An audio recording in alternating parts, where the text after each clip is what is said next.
Usually people, they don't bother about it. They'll think that it is a small thing. But in India, every year 68,000 die. So HPV vaccine is the only vaccine which can avoid cancer. Hello everyone, I'm Dr. Jill and today we have a very special guest, Dr. Geetha. She is a renowned dermatologist, pathologist and a FAIMER fellow and also a fellow in advanced course of medical education. Welcome Dr. Geetha. Thank you Mamta for your kind introduction. Today we have a very crucial topic which is cervical cancer. So ma'am, would you like to tell us what is cervical cancer? Yeah, before that I would like to explain what is cervix. Cervix is, it is a reproductive organ which is just down to the uterus. It is attached to the uterus. It's cancer cervix. It is a very common condition. It is one of the leading causes of death in our country. The cancer is very dangerous thing, but you can prevent it if you diagnose it in early stages. So as ma'am told, in female reproductive tract between uterus and vagina there is a junction which is known as cervix. But in India, every year 1,25,000 women are diagnosed with cervical cancer and 68,000 die every year because of cervical cancer. So ma'am, who can get cancer cervix and what are the risk factors to get this cancer? It is common in reproductive age group. That is between 18 years to 50 years we can say in our India. And the people who are at risk are at early age of marriage, late menopause, or having multiple sex partners. And apart from that, one viral infection, that is human papilloma viral infection, is also one of the causes. Okay, HPV. Okay, HPV infection can also cause. Yeah. Early menarche and late menopause, so more years of reproductive age, more exposure to estrogen, progesterone, or someone who has many sex partners, so they can get HPV infection through that. These are the risk factors. If anyone has cervical cancer, how will they know, ma'am? Yeah, there are some symptoms and signs, like you can recognize at home also. Monthly they will have their menstrual cycle, but if they get in between there is some spotting, some bleeding, and after sex also if there is any bleeding, okay, and frequent white discharge, some people will have copious white discharge, you can think of some abnormality in the cervix. They have to be investigated. So ma'am, how can we diagnose cancer cervix early? Yeah, there are so many screening methods. One of the methods is PAP smear. It's a very easy procedure. It can be done at small hospitals, village hospitals, PHCs. Okay. What they'll do is a little bit tissue is scraped with a spatula. The smear is taken and that is stained, and it is seen under the microscope. If you see any abnormal cells, and if you suspect cancer, then you have to do one more test, that is called biopsy. A little bit of tissue is taken and that is sent for processing that can clinch the diagnosis. So pap smear is the one with which you can screen, that you can early diagnose people that if they have cervical cancer. And after pap smear, if that is abnormal, then you can next go for biopsy. As ma'am said, pap smear can be done even at PHC, small hospital, small clinic. So it's a very easy test.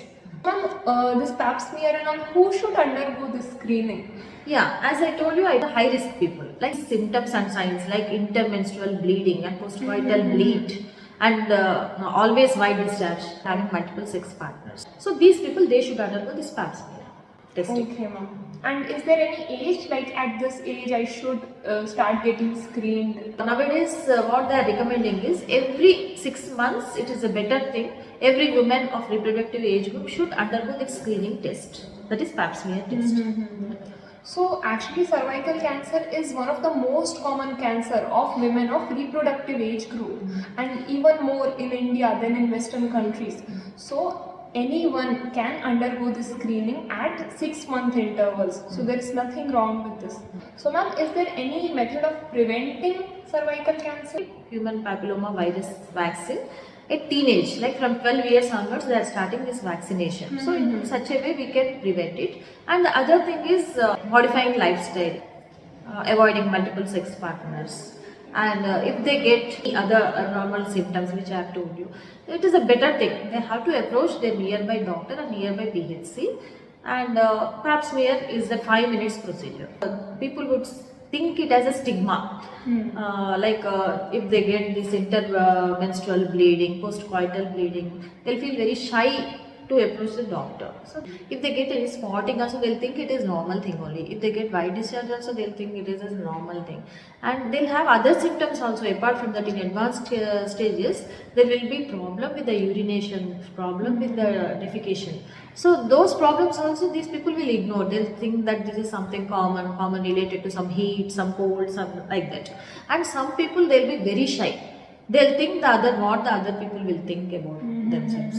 So that is also one of the things. If you can diagnose this carcinoma cervix in early stages, what they'll do is the treatment is very simple. They'll resect that part. They'll just do the surgery and they'll remove that small part of the cervix. But in advanced cases, we cannot do anything. We have to give chemotherapy, radiotherapy. The chances of survival is very less. So it's a better thing. We have to educate people regarding the signs and symptoms, and they have to approach to any healthcare person, not only doctors, sisters, ANMs, ASHA workers. Usually people, they don't bother about it. They'll think that it is a small thing. So see, because we ignore the initial symptoms, and the carcinoma may go to advanced stages, and once it goes to advanced stages, it is very difficult to resect it and do surgery or give you medicines, any method. So in that case, that is when people can ultimately die. Otherwise, if they find it in early stages, your chances of survival improve so much. So why take the risk? If you have symptoms, you have to approach healthcare workers, and you can stop it at an early stage itself. Thank you, ma'am, for telling this point. In my knowledge, you have also conducted many such camps to diagnose. So these awareness camps and awareness programs are conducted by me.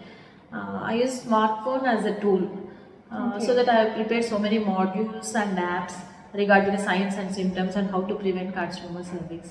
That's so nice to hear, ma'am. So I hope all of you will get benefited with today's talk and stop being in stigma. If you don't take care of your health, who will take care of your health? Maybe you feel shy to tell others, but if you ignore them and tomorrow you develop cancer, then again it will be an even bigger problem. So do not play with your health. You can get HPV vaccine. HPV vaccine is available in India. Starting from teenage, the girls can take the vaccine, and at any age you can take the HPV vaccine.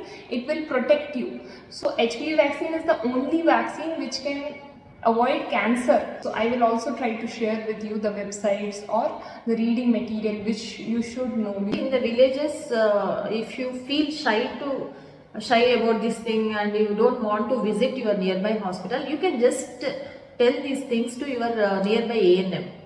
So ANM workers are there, no? So to them, if you tell, they can do that screening test at your home also.